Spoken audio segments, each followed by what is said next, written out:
Hello and welcome back to Let's Code an Indie Game. This is episode 9. This is the series where we learn the tools and techniques needed to get started with independent game development. And in this episode we're going to continue working on our room and view classes so that we can move our player around the screen and the screen follows the player as they move. But first, let's take a quick look at what we did in the previous episode. Okay, so let's just run our game. There we go.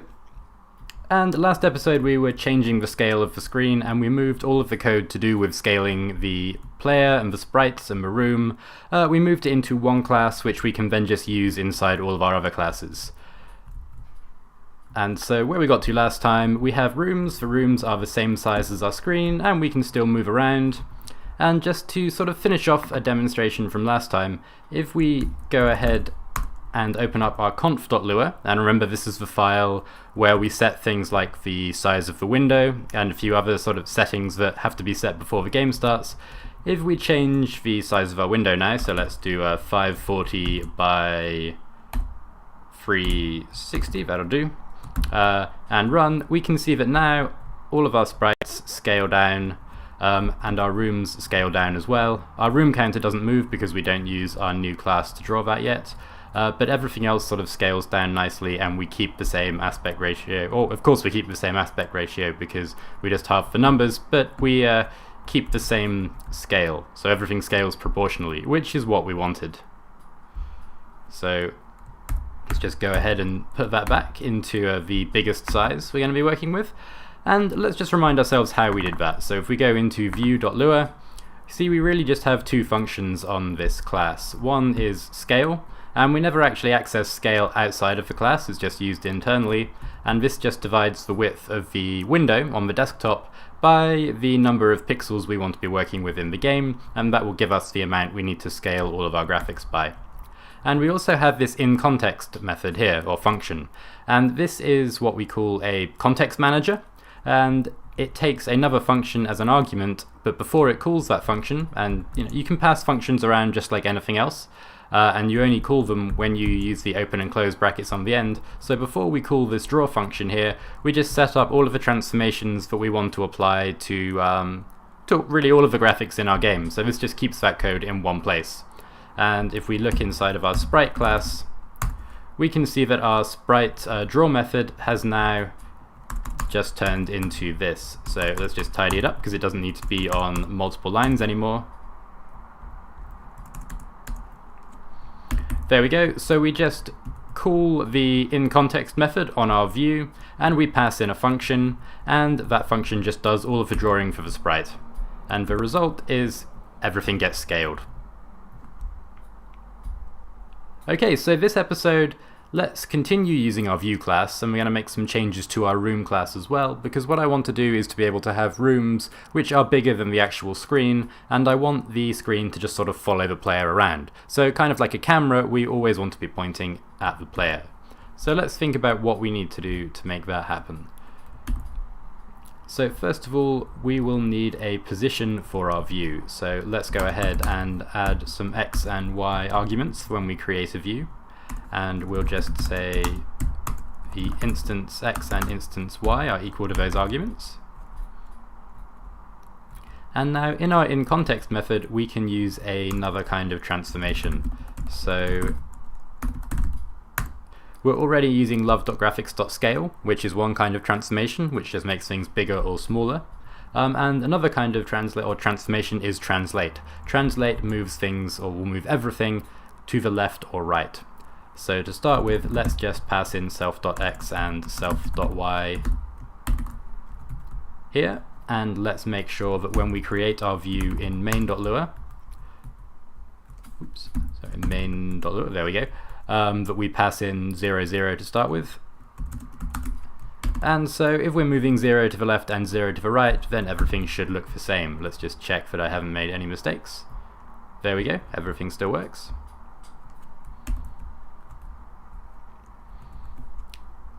Okay, so now let's actually look at what happens if we don't pass in 0. Let's look at what happens if we actually do something. So if we pass in 50 and 50, we can see that we've moved 50 in the x direction and 50 in the y direction, so everything is sort of offset diagonally here. So we can start to think about using this to move our view around. Okay, so if we want to move our view, we will need to give it an update method. So let's go ahead and do that as well. So we can say local update is just a function. We want to call it on the instance, so we pass in self.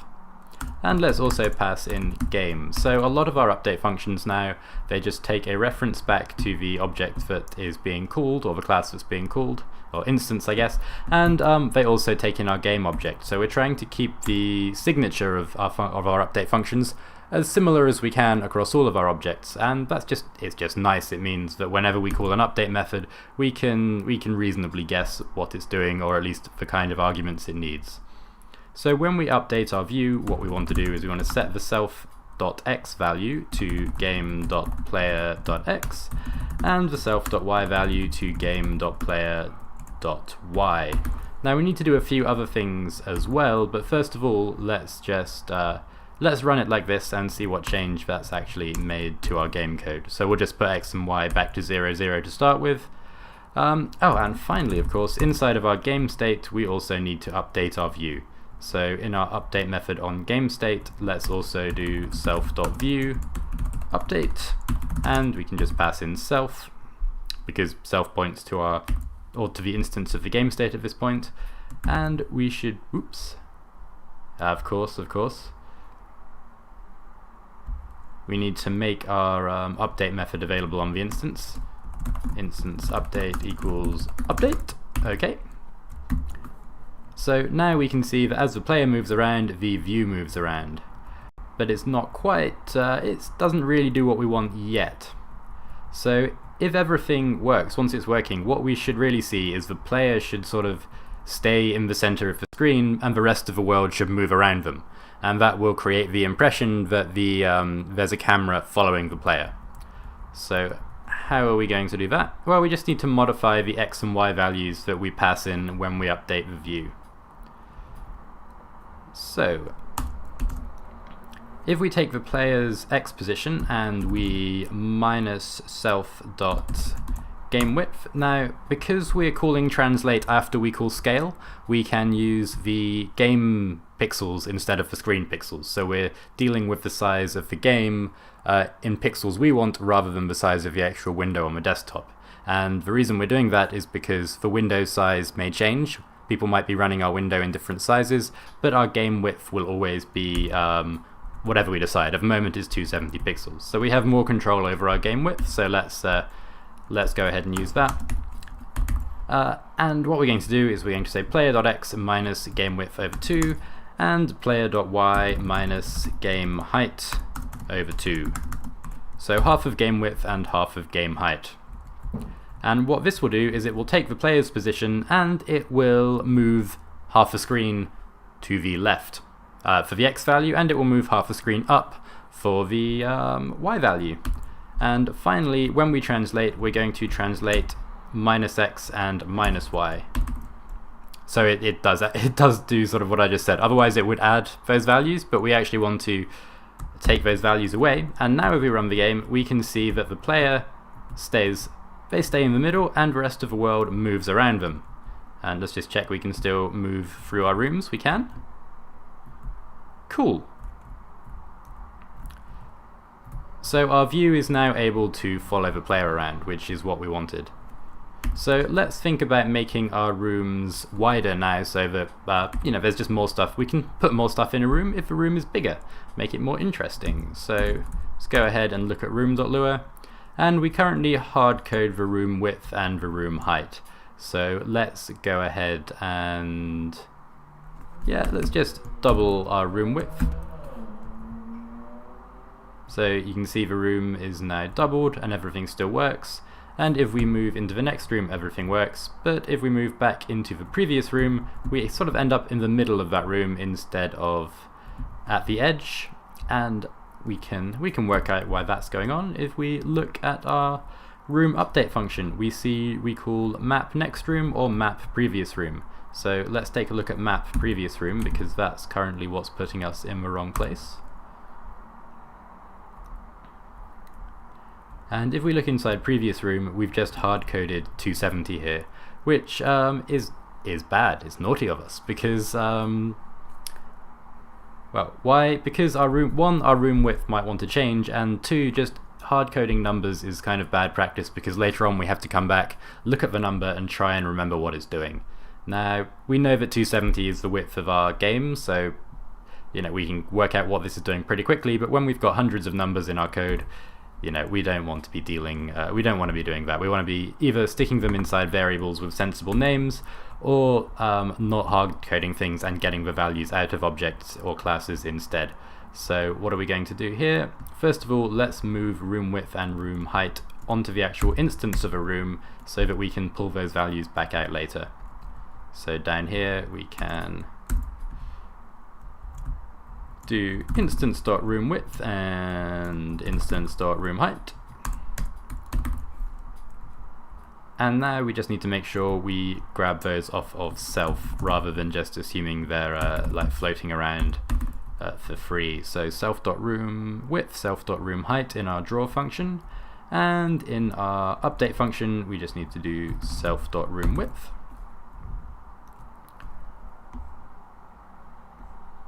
Cool, and now inside of our map, what do we need to do here? Well, we need to grab hold of our current room and we need to get the room width, because that's where we put the player if they move back into the room, so they're all the way on the right hand side of the room, so it looks like they've just walked in. So how do we get hold of our current room? Well, if we look inside of update, where we're already doing that, we see we do self.rooms and we get the room which is at self.roomIndex. But that just looks a little messy, so I'm going to pull out another function here called current room. So it needs to take self. And here we're just going to return self.rooms, self.roomIndex. So exactly as we're doing inside of update, except now in our update method we can just call current room on self.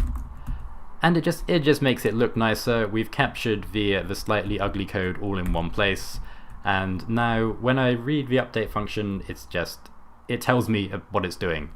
To me that just looks much nicer. It's easier to understand. If I ever want to get anyone else to work on this code for me, then, or with me rather, and I don't just tell people what to do, I work on this code with me, then if they come along and look at it, then it just makes more sense. And this is why we're trying not to use comments. We could just be adding comments to our code. But comments tend to get out of date and I think they look messy, so instead I'd rather just write code which is sort of self-explanatory. Anyway, back inside of previous room, we can now go ahead and do current room self, and we can grab the room width. Okay, let's run the game and see if I've broken anything. Go all the way this way, and then excellent. So now, doesn't matter how big our rooms are, our player will always move to the edges of the room. Let's just test that that is the case. So go back into room and let's make our room width, I don't know, say 200. Let's have very narrow rooms. And we can see that the player still moves. Except for the first room where there isn't a room to move into, the player will still move to the correct position. Cool. So let's stick this back at 540 for now. Feels like a good size. Eventually we're going to have to go through and think about the sizes of things much more carefully, but we'll probably do that after we've started to think more about our game design and our art. At the moment we're very much in the setting up stage. Okay. So actually let's just run our game again and take a look at what's going on. So one thing which I'm not a massive fan of is we've got a lot of empty space at the side of the screen when our player is in the corner.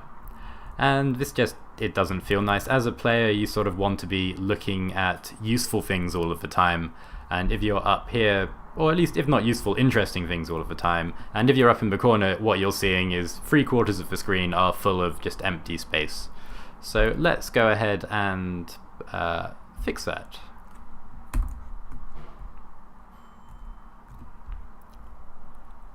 So inside of our view, where's our view gone? There we go. Let's add one more function, and this is going to be the clamp function, which is it's pretty useful. It's used a lot in different graphics, or for different graphical purposes. It just takes a min, a value, let's actually call the value n so we don't get confused with the x value we use for our x position. It takes a minimum value, a number, and a maximum value, and we say if our number is smaller than the minimum value, then we return the minimum value. We say if our number is bigger than our maximum value, then we return the maximum value, and otherwise we just return our number. And what this lets us do is sort of bound a number within between a minimum and a maximum. So now when we update the position of our view, we can go ahead and clamp between 0 and some value here. Let's just start by using self.gameWidth. Okay, and now if we run our game, we can see that we no longer start with the player exactly in the middle. The player can move for a little while until they get to the middle of the screen, and then the screen just scrolls with them until they get to the end of the screen, and then they just run off of the screen. So I don't know how well people can see that because the room is all one color, but hopefully you can kind of get an impression for what's going on there. In fact, if instead we just clamped between -10 and game width +10, there we go. Now we can actually see we've got a little bit of space, and as we move we lose the space, and then it comes back again when we reach the end of our clamped values. So our rooms are a bit longer now. Or our rooms are the same length, but we see more of them for longer as we move around. Okay, let's do the same in the Y direction.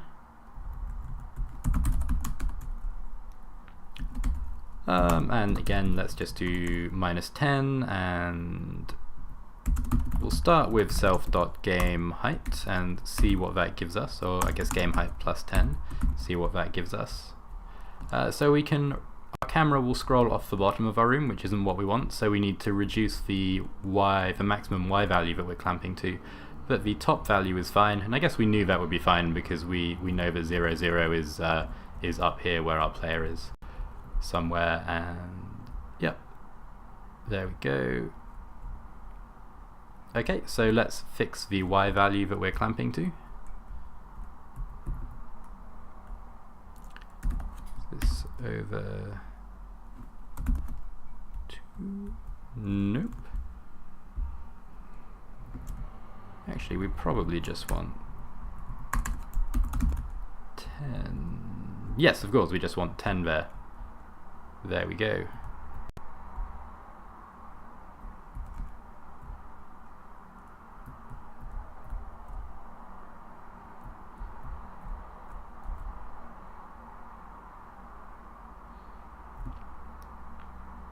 Cool.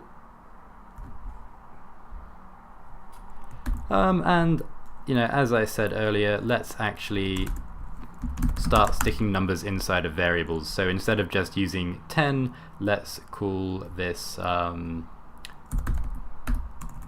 view offset equals 10, and here we're going to do minus view offset minus view offset, and here we are going to do view offset and game width plus view offset.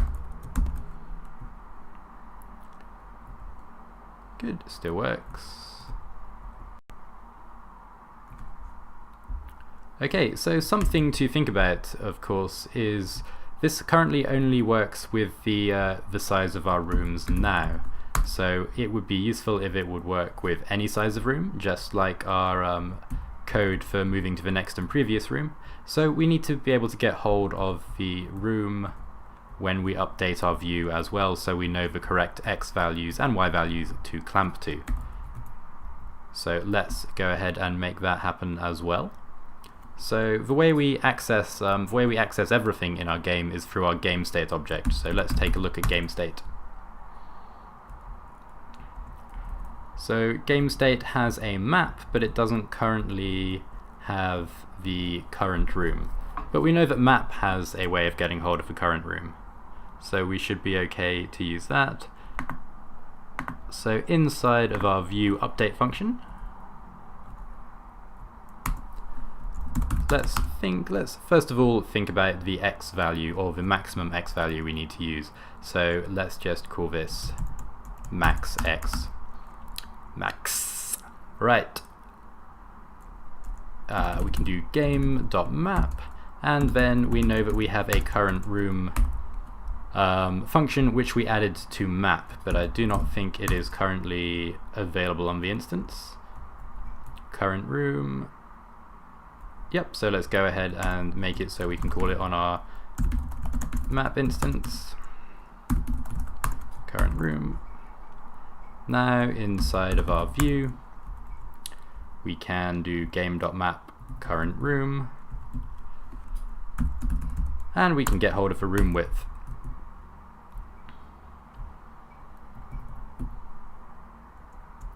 So if we just think about what's going on here, if we look at our rooms, we can see that our current room width, which actually works quite nicely, is 540, which is double our game width.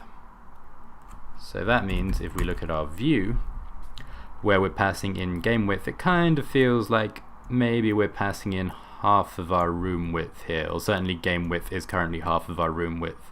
So let's go ahead and try to half that value there, and then we can just do, and yeah, let's also add the offset in here as well.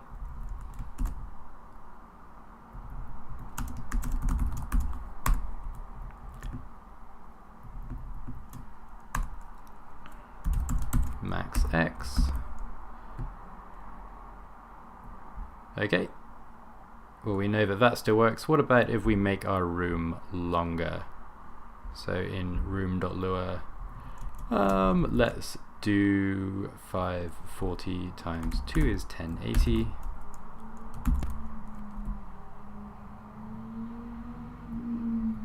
Oop, that doesn't quite work, so I've got the maths slightly wrong there, because our player can now go off of our room for quite a way.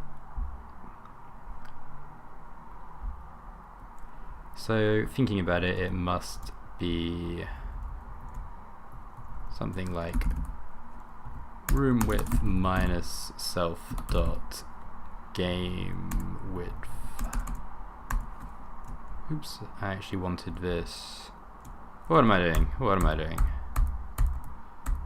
Put that back the way it was. This is what we want to change. So instead of room width over 2, it is probably room width minus self dot game width.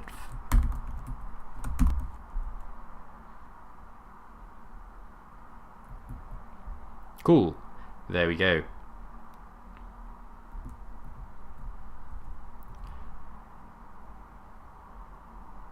So now our camera will always follow us inside of the bounds of the room. Or it won't if our player runs out of the room, but we haven't written any code to make sure our player can't do that yet, so that's okay.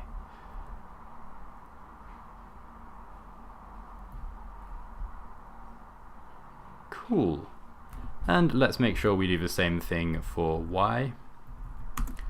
Local max y is going to equal game.map current room. So in fact, let's be good. Let's just say local current room equals game.map current room. Then down here we can just do current room.room width, current room.room height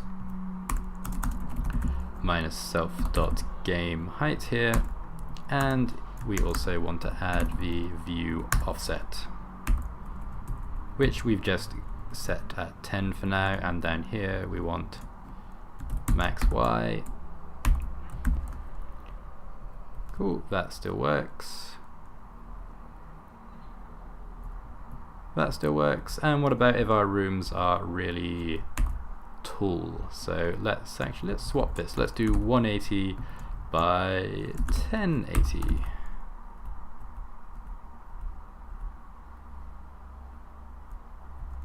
Cool.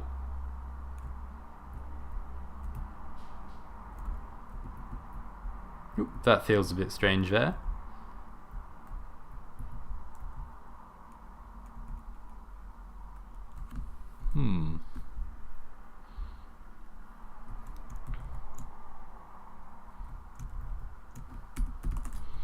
May have to tackle that next time because we are running out of time slightly. Sorry, that should be 180, that should be 540.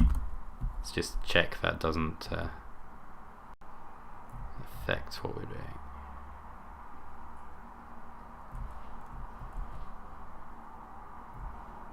Cool, okay, so we're starting, you can see that the game is starting to build up, it's starting to actually feel a bit more, we can see some mechanics emerging. I think in an episode very soon I'm going to take a break from writing code and talk a tiny bit about game design, not in any great detail, but perhaps we should think slightly about what kind of game we're going to create in this series and what we want it to look like eventually. And also we need to start thinking about graphics as well, because as soon as we start adding some nice pixel graphics to our game, it suddenly goes from looking like it does now to looking much more playable very quickly. Cool. Just a reminder, if you'd like to look at the code, it is available on GitHub. I'll put a link to the code repository in the comments. You can go have a read through or download the code and use it yourself and learn from it that way. Thank you very much for watching. If you're enjoying this series, please do like and subscribe, it's very helpful. If I get enough subscriptions, then YouTube will give me fancier features, which will make the episodes better. Thanks a lot, hope you're having fun, and goodbye for now.